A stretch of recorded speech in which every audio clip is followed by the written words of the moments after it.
2026년 우리 주 하나님을 신뢰하라. 너의 마음과 온몸 다해 Trust in the Lord with all your heart.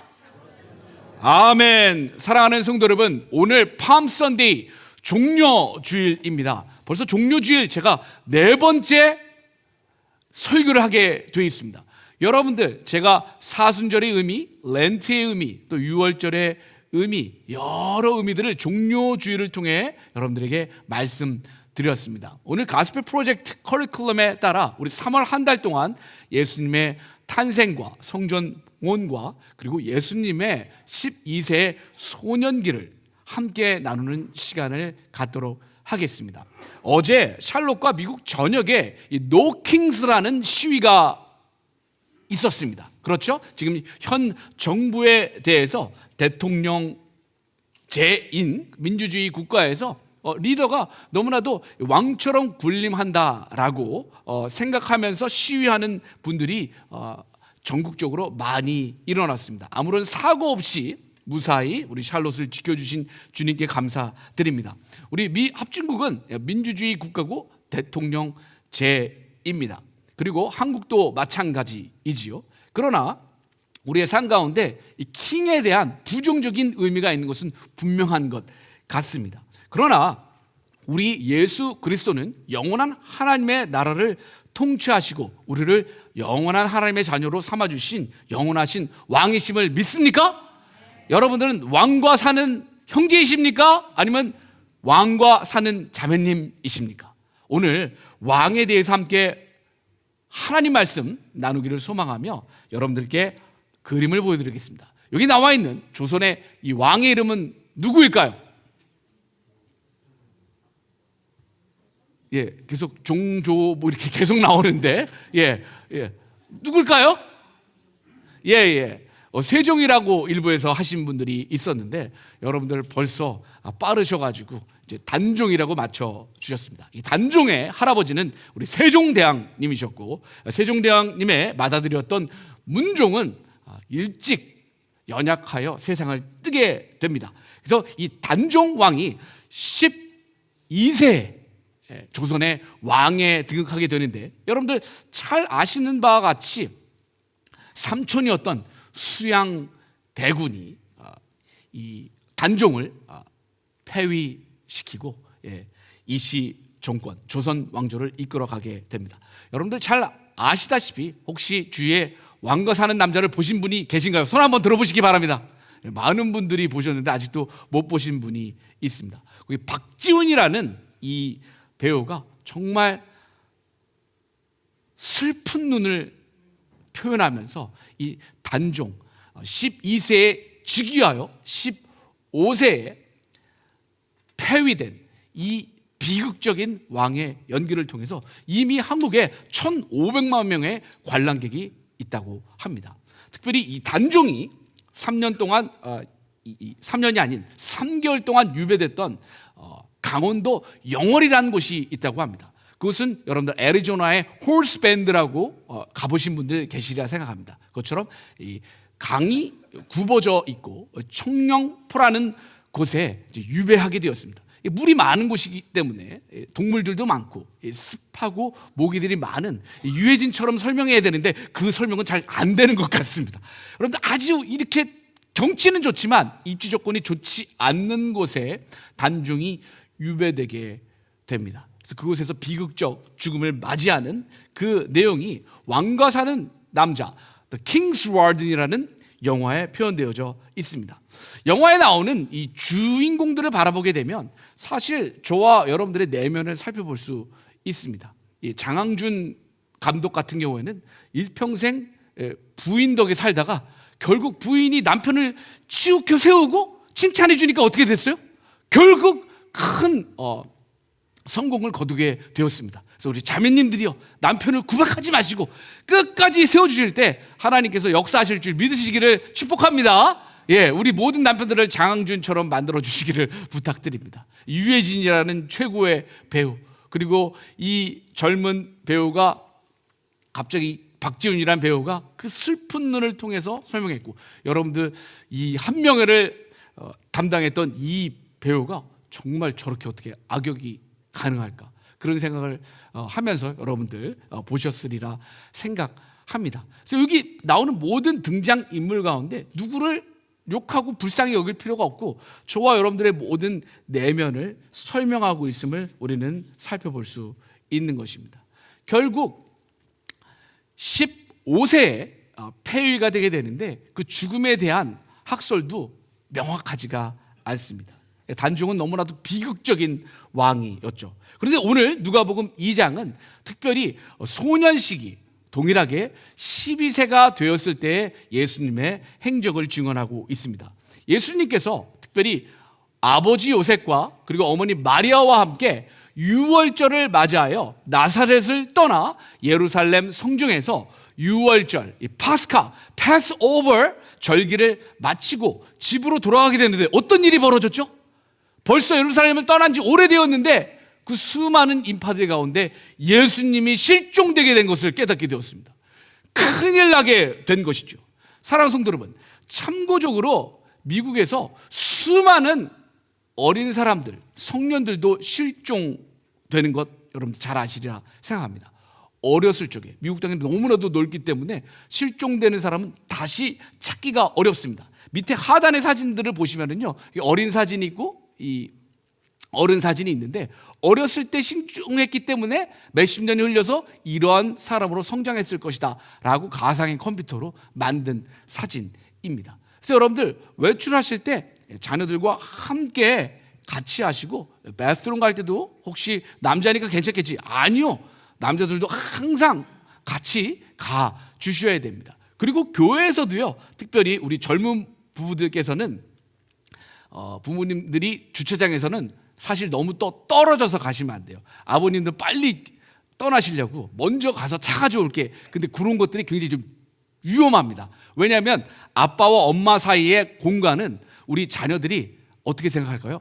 안전하다 생각합니다. 세이프티 존이라고 생각합니다. 그래서 여러분들 꼭 주차장에서 차로 가실 때는 같이 가족에 가셔서 안전하게 탑승하시고 떠나시는 것이 너무나도 중요한 것입니다. 그래서 여러분들 아직도 실종되는 사람들이 많이 있고, 사운드 오브 프리덤이라는 영화가 있는데 이것은 휴먼 트래피킹에 관련된 영화입니다. 그래서 미국 남미뿐만 아니라 미국에서도 이런 휴먼 트래피킹, 키드내핑의 많은 사건들이 있기 때문에 여러분들 항상 서로를 배려해 주시고 또 안전하게 여러분들 모든 곳에서 주님과 함께 동행하시기를 예수님이라 소망합니다. 그래서 예수님도 한번 실종이 되신 적이 있었어요. 그런데 걸어가서 결국 예수님이 없어진 줄 알고 다시 돌아오는데 무려 3일이 걸리게 됩니다. 그래서 결국 예루살렘 성전에 와보니 예수님이 어디 계셨죠? 성전에서 많은 학자들과 서기관들과 대화를 하고 계셨어요. 분명히 하나님의 말씀에 대해서, 모세오경, 토라에 대해서 말씀을 하고 계셨을 것입니다. 근데 거기 있는 많은 어른들이 예수님의 말씀, 지혜로운 말씀을 통해서 굉장히 놀라는 상황이 펼쳐지고 있습니다. 그때 3일 만에 재회하게 된 그의 부모는 누구이죠? 요셉과 마리아가 예수님, 12세 된 예수님을 보고 놀라게 됩니다. 그의 어머니 마리아는 예수님에게 이렇게 얘기합니다. 아이야, 어찌하여 우리에게 이렇게 하였느냐? 보라, 내 아버지가 내가 근심하여 너를 찾았노라. 보통 이렇게 힘들고 어려운 상황에는요, 남성들은 너무 놀라면 말을 하지 않습니다. 그래서 마리아가 예수님을 향해서 아버지 요셉을 봐라, 얼마나 근심했는지, 우리가 간이 떨어지는 줄 알았다, 그런 심정으로 예수님을 책망하게 되었습니다. 사랑하는 성도 여러분, 혹시 여러분들 자녀를 키우면서 아이들을 잃어버리신 경험이 있으신지요? 실종된 경험이 있으신가요? 저는 그런 경험이 한 번도 없지만 제가 실종된 적이 한 번 있었습니다. 제가 12세 되었을 때, 여러분들 잘 아시다시피 이번에 BTS가 아리랑 공연을 했던 그 광화문이 저의 태어나면서부터 30세 될 때까지의 그 공간이었습니다. 그래서 저는 항상 교보문고라든지 이순신 장군, 저 있을 때는 세종대왕 상이 없었는데 그것이 이제 새로 생기게 되고, 특별히 경복궁을 바라봤을 때 서쪽에 인왕산이라는 곳이 있는데 그 밑에 옥인동에서 제가 약수터의 물을 매일 떠서 가족들을 이렇게 먹여 살리면서 건강하게 이렇게 지내다 이 샬롯에서 사역을 하고 있는 것입니다. 근데 제가 어렸을 때 여러분들 아시다시피 누님 세 분이 있지 않습니까? 어머니와 누님 세 분이 저보고 명동에 가자고 그러는 겁니다. 가면 맛있는 걸 사주겠다고. 그래서 갔더니 맛있는 거 하나 사준 다음에 여러분들 어머님들과 여성 잘 아시잖아요. 윤희자매님. 쇼핑에 눈이 멀어가지고 제가 뭐 있는지 없는지 마냥 계속 거기에 집중하고 있었던 것입니다. 그래서 제가 혹시나 너무나도 힘들고 어려워서 저한테는 관심사항이 하나도 없었기 때문에 멀리 떨어져 가는데 어머니랑 누님 세 분이 거리가 떨어지는데 내가 떨어지는지도 모르고 계속 거기에 집중해서 가고 있었습니다. 그래서 제가 못된 마음은 아니었지만 명동에서 경복궁 인왕산 쪽을 보니까 저희 어느 정도 1시간 정도 걸어가면 집으로 갈 수 있겠다라는 생각을 하게 되었습니다. 그래서 제가 인왕산을 보고 집을 따라서 계속 가게 되었습니다. 그래서 집에 탁 들어가니까 너무나도 좋은 거예요. 그런데 저희 어머니와 새 누님이 그 당시에는 뭐 전화기도 없고 카톡도 없고 제가 참 못됐죠. 그런 거 생각하면 걱정하실 것도 생각 안 하고 제가 너무 힘드니까 왔는데 1시간 만에 오시지 않고 2시간이 지나서야 집으로 오시게 되었습니다. 그래서 이 누가복음 2장 48절에 나와 있는 것처럼 아이야 너가 어떻게 어머니랑 누네들이 다 우는 거예요. 너가 없어진 줄 알았다. 그때 제가 뭐라고 답하였을까요? 제가 그 당시만 하더라도 성경을 읽지 못했지만 예수님이 하신 말씀을 처음으로 하게 되었습니다. 우리 한 목소리로 읽겠습니다. 시작! 어찌하여 나를 찾으셨나이까? 제가 좀 그 당시 되면은 지금은 착한데 그때는 못됐는지 어머니와 누님 세 분을 너무나도 힘들게 했던 것입니다. 근데 사랑하는 성도 여러분, 누가복음 2장 49절 상반절에 있는 이 말씀이 예수님께서 신약 성경에서 하신 첫 번째 말씀이에요. 예수님의 말씀 중에 첫 번째로 하신 말씀이라니까요. 이제까지 구약 성경에서 많은 선지자들을 통해서 예수님에 대해서 선포를 하였습니다. 그리고 여러분들 예수님이 베들레헴에서 탄생하실 때 천사들이 나타났죠. 목자들이 증언했죠. 그리고 2주 전에 시므온과 안나가 기뻐하며 내가 주의 영광을 봅니다. 그런 말씀만 있었잖아요. 근데 예수님의 첫 번째 말씀이 어찌하여 나를 찾으셨나이까입니다. 그래서 굉장히 중요한 영적인 의미가 있습니다. 오늘 종료주일을 맞아요.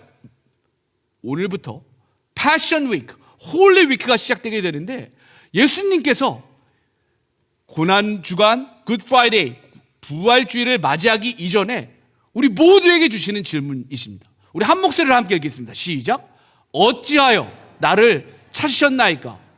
여러분, 우리 단도직입적으로 솔직하게 질문합시다. 여러분들 왜 예수님을 찾고 계십니까? 왜 오늘 이렇게 쌀쌀한 아침에도 불구하고 여러분들 교회에 나와 함께 예배 드리고 계십니까? 왜 예수님을 찾고 계십니까? 예수님이 어떤 의미에서 여러분들에게 필요가 있으십니까? 왜 예수님을 찾고 계십니까? 혹시 저와 여러분들의 사익을 위해서 예수님을 찾고 계시는 분은 안 계신지요? 여러분들의 어떤 욕구를 충족하기 위해서 예수님을 찾고 계신 분은 계시지 않으신지요? 여러분들은 왜 오늘 이 주일 아침 예수님을 찾으셨나이까? 예수님을 어떤 이유로 찾고 계십니까? 저와 여러분들은 이 질문에 답해 주셔야 합니다. 그런데 이 질문에 답하기 위해서 예수님께서 중요한 말씀을 하십니다. 우리 붉은색으로 된 내용을 한 목소리로 읽겠습니다. 시작. 내가 내 아버지의 집에 있어야 될 줄을 알지 못하셨나이까?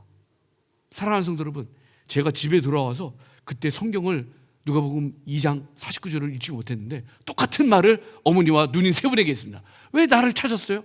쇼핑하는데 바빴으면서 내가 집에 있어야 될 걸 알지 못하셨습니까? 그런데 여러분, 제가 이렇게 재밌게 쉽게 얘기하는 것과는 다른 예수님께서 성경을 통해서 처음으로 하신 말씀이에요. 왜 나를 찾으셨습니까? 내가 내 아버지 집에 있어야 될 줄 알지 못하셨나이까? 예전의 종료교수 설교에서는 예수님이 이렇게 말씀을 사랑하셨다, 하나님의 말씀이 풍성하게 넘쳐지는 성전에 있기를 원하셨다라는 관점을 말씀드렸습니다. 그런데 이 아버지 집은 소위 파테르, 아바, 마리아가 너 아버지가 얼마나 너를 근심했는지 아느냐, 너 아버지 요셉이 너를 얼마나 근심했는지 아느냐. 근데 예수님께서는 어느 아버지를 얘기하고 있어요? 나의 아빠, 아버지 집에 있어야 될 줄 알지 못하셨습니까? 그래서 오늘 예수님의 이 첫 번째 말씀을 통해서 우리의 삶의 좌표가 다 정해지는 줄 믿습니다. 우리가 왜 예수님을 찾아야 되고 예수님을 만나야 되고 예수님을 믿어야 되는지 예수님께서 첫 번째 하신 말씀에 다 기록되어져 있다는 말씀입니다. 예수님이 어디 계십니까? 지금 아버지의 집에 있습니다. 사랑하는 성도 여러분, 저와 여러분들 지금 어디 있습니까? 아버지 집에 있습니다. 그럼 샬롯 열린교회의 성전만 아버지 집이고 다른 교회는 아버지 집이 아닌가요? 그렇지 않죠. 아버지의 집은 단순히 건물인 성전 건물을 의미하지 않습니다. 아버지의 집은 어디입니까? 하나님의 말씀과 뜻과 임재가 있는 자리를 의미하고 있는 것입니다. 내가 내 아버지의 집에 있다는 것은 부모님을 어렵게 하고 골탕 먹였다라는 것이 아니라 내가 있어야 할 가장 중요한 자리를 알고 있고 그곳에 있다라고 선포하고 계신 것입니다. 사랑하는 성도 여러분, 여러분들은 인생 가운데 어디에 계십니까? 지금 우리는 어디에 있으며 어느 곳에 가장 많은 시간을 소비하고 계십니까? 혹시 세상적인 성공, 자녀의 출세, 어떤 재정의 부유함, 그리고 세속적인 욕망으로 점철되어 있지 않은지 우리의 삶을 뒤돌아봐야 될 시간이라고 생각합니다. 예수님은 나는 항상 하나님 중심에 있습니다. 교회 출석의 문제가 아니라 정말 나의 삶의 중심이 하나님께 있는가, 하나님의 뜻과 하나님의 능력과 하나님의 말씀과 하나님의 은혜가 있는 곳에 저와 여러분들이 있냐는 이 질문에 우리는 오늘 믿음으로 답해야 될 줄 믿습니다. 두 번째, 예수님께서는 있어야 될 줄을 여기서 영어로 have to, must 라고 증언하고 있습니다. 아버지의 집은 우리의 어떠한 삶의 시간과 장소보다 우선되어야 하는 것입니다. 아버지 집에 있다는 것은 단순히 교회 건물에 들어왔다는 의미가 아니라 삶의 모든 상황과 목적에서 하나님을 우선해 둔다라는 의미를 가지고 있는 것입니다. 이번 고난주간 여러분들 5일 동안만이라도 아버지 집에 있어야 된다는 확신을 가지시기를 예수님의 이름으로 축복합니다. 예수님은 우리에게 너가 좀 있으면 좋겠다, 있었으면 좋겠다가 아니라 You must, 있어야 된다, You have to, 너는 반드시 있어야 된다 라고 우리에게 말씀하고 계신 것입니다. 이것은 우리가 선택할 수 있는 것이 아니라 옵셔널 초이스가 아니라 essential choice, 필연적인 선택이라는 것입니다. 사랑하는 성도 여러분, 왜 예수님을 찾고 계십니까? 우리가 아버지의 임재 안에, 말씀 안에 있어야 한다라는 것입니다. 나는 하나님의 아들입니다. 나는 아버지 일에 동참해야 됩니다. 아버지 사역에 동참하고 감당해야 되는 것입니다 라고 말씀하고 계신 것입니다. 사랑하는 성도 여러분, 저와 여러분들이 있어야 될 가정과 또한 일터, 또 부모의 자리가 있습니다. 이것은 어떤 단순한 기능적인 위치나 그런 어떤 소속이 아니라 저와 여러분들이 반드시 있어야 하는 것입니다. 그래서 사랑하는 성도 여러분, 시간이 나면 예배드리겠다, 시간이 나면 성경을 읽겠다, 시간이 나면 헌신하겠다, 시간이 나면 봉사하겠다, 이런 옵셔널 초이스가 아닙니다. 반드시 해야 한다라는 것입니다. 처음부터 자동적으로 되는 사람들은 없습니다. 수많은 귀한 믿음의 동역자들, 목회자들도, 존 파이퍼 같은 목사님도 80 인생 내내 항상 자기 몸을 쳐서 말씀 읽고 묵상하고 설교하는데 자기 몸을 쳐 나간다라는 것입니다. 저와 여러분들의 삶 가운데 반드시 하나님의 뜻을 추구하셔야 되고 여러분들 하나님의 뜻대로 살아내셔야 될 줄 믿는 것입니다. 사랑하는 성도 여러분, 마지막 예수님께서 강조하시는 내용인데 그것은 알지 못하셨나이까 입니다. 이것은 무엇입니까? 예수님께서 영적 무지에 대한 도전입니다. 사랑하는 성도 여러분, 우리가 항상 하나님의 뜻을 선택 취사하는 것이 아니라 반드시 날마다 주님을 사랑하고 섬기고 말씀을 묵상하고 하나님의 뜻이 있는 곳에 저와 여러분들을 두어야 된다. 그것을 우리가 알지 못하느냐라고 우리에게 증언하고 있습니다. 예수님은 부모님임에도 불구하고 요셉과 마리아를 향해서 왜 이것을 모르셨습니까? 이 말은 단순한 어떠한 책망이 아닌 우리의 영적인 눈이 오픈되어야 된다, 열려야 된다는 도전을 우리에게 하고 있는 것입니다. 사랑하는 성도 여러분, 저와 여러분들은 어떻습니까? 예수님을 믿지만 방향이 아직도 세상에 가 있습니다. 신앙은 있지만 우선순위는 항상 내 중심, 내 사리사욕이 될 때가 있습니다. 주님은 오늘 묻습니다. 너는 내가 누구인지 모르는가? 너는 왜 어디에 있어야 되는지 모르는가? 라고 우리에게 증언하고 계신 것입니다. 사랑하는 성도 여러분, 이 말씀을 우리의 삶에 적용하게 된다면 사실 우리 시간 사용이 달라지게 될 것입니다. 우리 시간을 어떻게든 하나님의 임재와 말씀이 있는 아버지 집에 저와 여러분들이 거해야 될 줄 믿습니다. 하나님과의 시간이 없어서 만들지 못한다, 그런 말은 할 수 없는 것입니다. 가장 먼저 확보하셔야 됩니다. 평일에는 그것이 새벽이 될 수 있고 아침이 될 수 있지만 이번 고난주간은 매일 월요일부터 금요일까지 저녁 8시가 되기를 예수님의 이름으로 축복합니다. 저와 여러분들이 아버지 집에 거하게 된다면, 필연적으로 거하게 된다면 우리 선택 기준이 달라질 수 있습니다. 우리는 우리의 사리사욕을 통해서 이것이 유익이 되느냐, 돈이 되는가, 그것이 혈안이 되어 있지만 우리가 아버지 집에 거하게 되고 주님과 함께 동행하게 될 때 우리는 내가 있어야 할 자리 가운데 이것이 하나님의 뜻인가? 라는 것을 묻게 될 것입니다. 그리고 우리의 불안이 줄어들게 될 것입니다. 저와 여러분들이 있어야 될 아버지 집, 하나님을 사랑하고 하나님을 온전히 의지하고 신뢰하는 그 자리에 있게 될 때 하나님께서는 우리의 모든 삶의 어려움과 고난과 역경과 수치와 그리고 불안을 극복하게 하시고 모든 것을 책임져 주시는 하나님의 능력을 경험하게 되실 줄 믿으시기를 예수님의 이름으로 축복합니다. 사랑하는 성도 여러분, 예수님은 길을 잃으신 것이 아니었습니다. 부모님은 예수님을 잠깐 잃어버렸지만 예수님은 하나님을 붙들고 계셨습니다. 예수님은 길을 잃으신 분이 아니라 자리를 찾은 분이십니다. 사실 예수님이 12세가 되었다는 것은 이스라엘 문화 가운데 12세가 되면 이제 성인식을 하게 됩니다. 지금 현대 이스라엘에서는요, 마사다라는 곳이 사해바다 밑에 있는데 그것이 로마 제국의 멸망되기 전까지 끝까지 100여 명 가까운 사람들이 끝까지 항전하고 자결했던 곳입니다. 그래서 지금 이스라엘의 모든 남자 아이들은 예루살렘 성전 아니면 마사다에서 성인식을 하게 됩니다. 사실 예수님께서는 12세가 되었기 때문에 이제 성인의 대접을 받기 때문에 그때부터 공생의 사역을 하실 수도 있었습니다. 그러나 예수님은 하나님의 뜻을 따르게 됩니다. 그 내용이 51절에 나와 있는데 우리 한 목소리로 함께 읽겠습니다. 다 함께. 예수께서 함께 내려가사 나사렛에 이르러 순종하여 받드시더라.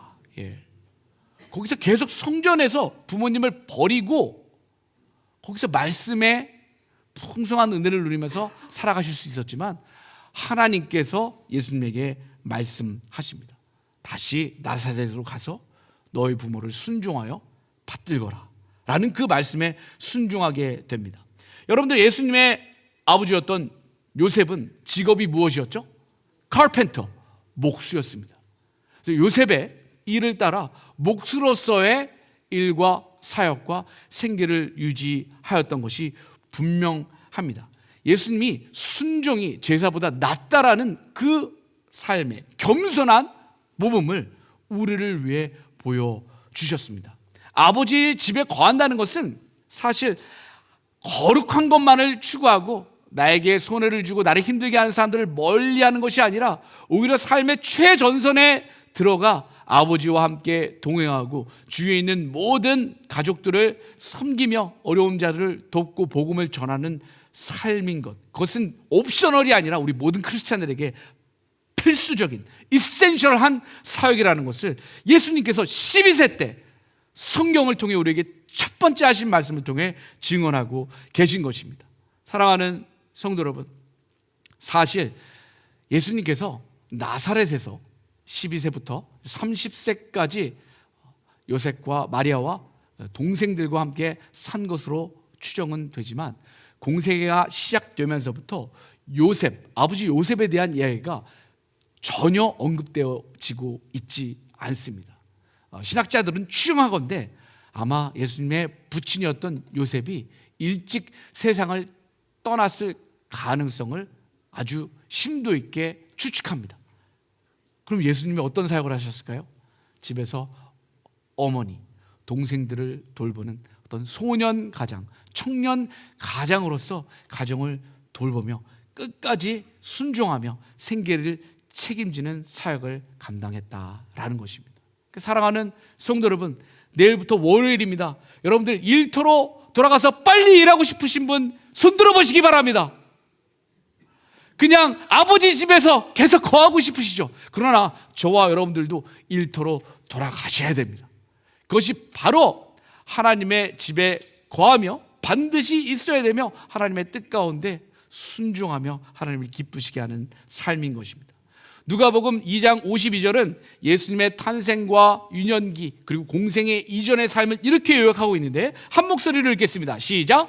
예수는 지혜와 키가 자라가며 하나님과 사람에게 더욱 사랑스러워 가시더라. 아멘. 사랑하는 성도 여러분, 우리가 나이가 먹는다고 해서 또 7, 80, 90, 100세가 된다고 해서 우리의 성장은 멈추지 않습니다.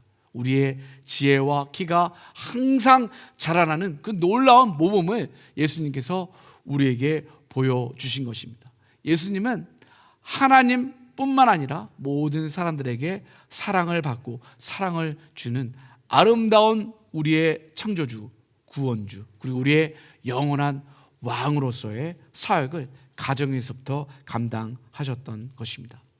결론의 시간을 맺겠습니다. 여러분들, 왕과 사는 남자의 마지막 장면에 보면 원래 그 장항준 감독이 의도치 않았던 것이라고 합니다. 잠시 이 단중의 역할을 맡았던 이 배우가 쉬는 시간에 우리가 하듯이 그 청룡포 강 앞에서 물장구를 치는 그 모습이 이 단중의 비극적인, 그 누구도 도와줄 수 없는 이 비극적인 왕의 심경을 잘 드러내는 장면이었다라고 해서 많은 사람들에게 감동을 주었습니다. 왜 이 영화가 이렇게 많은 사람들에게 관심을 주고 감동을 주는지 한번 생각해 보았습니다. 연약한 자, 누구도 도와줄 수 없는 그런 상황에서도 끝까지 도의를 지키고 이 단중을 도왔던 사람들의 그 풋풋한 마음 때문일 수도 있고, 어떻게 보면 우리가 살고 있는 이 시대가 전쟁과 환난 가운데 정말 모든 걸 다 포기하고 싶고 울고 싶은 그러한 우리의 삶을 대변해 주었기 때문에 이 영화가 흥행되지 않았는가 생각해 보았습니다. 저는 이 장면을 보면서 저는 예수님을 생각하게 되었습니다. 사실 단종의 죽음은 이 세조의 사약을 먹고 죽었는지, 아니면 다른 고사에 따르면 어떠한 평민에 의해서 살해를 당했는지, 혹은 자결을 했는지, 그리고 영화에 나와 있는 것처럼 활줄에 있는 명주실에 목이 메어 죽었는지 우리는 알 수 없습니다. 그러나 사랑하는 성도 여러분, 단종이라는 왕의 죽음은 비극적이었지만 우리의 영원하신 왕 예수님은 무리를 걸으신 분이십니다. 여러분들, 비극적인 상황 가운데 포기하지 마시고 무리를 걸으신 예수님과 함께 동행하는 멋진 믿음의 삶이 우리를 기다리고 있다라는 것입니다. 그리고 무엇보다도 예수님의 죽음은 성경과 역사에 있어서 저와 여러분들의 모든 허물과 죄악과 그리고 죽음의 저주를 대신 짊어지시고 십자가에서 죽으셨다. 그것이 우리의 모든 운명을 바꾸어 놓았다라고 성경이 증언하고 있는 것입니다. 사랑하는 성도 여러분, 십자가의 고통과 죽음이 있어야 우리는 부활의 아침을 맞이하게 될 것입니다. 사랑하는 성도 여러분, 부디 주님의 은혜 안에서 아버지 집에 거하시며 월요일부터 금요일까지 5일 동안 함께 참여하며 예수님의 죽음을 우리가 묵상하게 될 것입니다. 단종의 죽음을 생각하고 기억하는 것은 계속해서 아리고 슬픈 마음을 자아나겠지만, 예수님의 죽음은 우리에게 영원한 생명의 소망과 하나님 나라의 영원한 자녀로서 영원하신 왕을 찬미하게 되는 참된 소망으로 저와 여러분들의 삶을 이끌어 줄 것입니다. 그리고 금요일 저녁 굿 프라이데이 나잇에는 함께 주의 만찬을 통해 우리를 위해 찢겨주신 몸과 그리고 흘리신 보혈을 상징하는 주의 만찬을 통해 예수 그리스도의 죽음을 깊이 묵상하고 부활의 아침을 맞이하는 우리 샬롯 열린교회 모든 성도 되시기를 예수님의 이름으로 축복합니다.